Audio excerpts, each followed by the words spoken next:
The Fiend's Cauldron. When selecting a difficulty, most games over the years let you choose between easy, normal, or hard. This still holds true today. For the difficulty in Kid Icarus Uprising, I created a system called the Fiend's Cauldron. I think this was a pretty clever mechanic from a game essence standpoint. So let's dive right in. At the beginning of each stage, the Fiend's Cauldron appears before you. This is where you set your intensity. The default intensity is 2.0. However, if you pour hearts, the game's currency, into the cauldron, you can really crank up the intensity. As the intensity increases, the game grows more difficult. Enemies become more aggressive and have higher attack and defense stats than before. So you need to go in prepared and think about your strategy. On the other hand, you can earn much more in the process.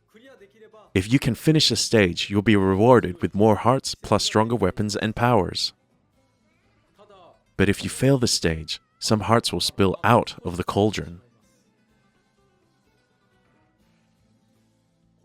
The difficulty will be lower when you continue, but you've now lost some of your hearts, and it will be more difficult to get worthwhile rewards. If you want to lower the difficulty, you can spend hearts to decrease the intensity too. If you bring it down to 0, you'll be nearly invincible and almost guaranteed win.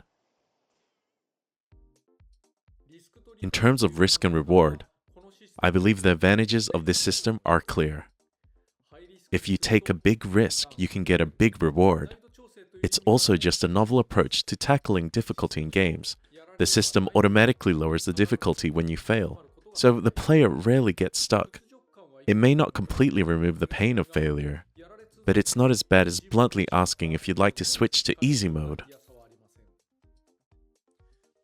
And since players don't have to play the whole game on easy like in traditional games, this helps keep the experience from feeling unsatisfying.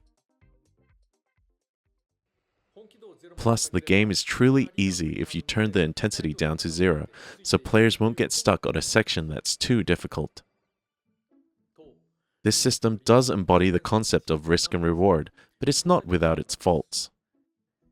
For starters, a less obvious one, it makes the game feel too hardcore. A game that's constantly pushing you to your limits couldn't exactly be called casual.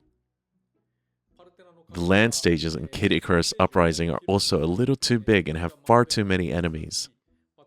And we couldn't make players respawn where they died, so not all the pieces mesh perfectly.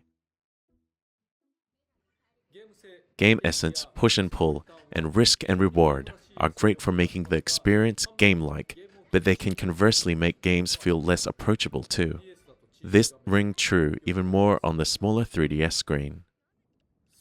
I also suspect it wasn't clear enough that setting the intensity below 2.0 would lower the difficulty.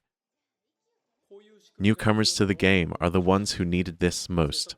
This is one of those things we didn't have enough time for during development. But in retrospect, I wish I could have done more to introduce it to beginners. Games today generally let you change the difficulty whenever you want, with no restrictions for doing so. Obviously, it's a necessary feature, and I do think that's how it should work, but part of me still wishes players could be rewarded for strong play. It wasn't perfect, but I think the Fiend's Cauldron was a smart feature. I'd say it offered a new way of thinking about difficulty that people can still learn from today.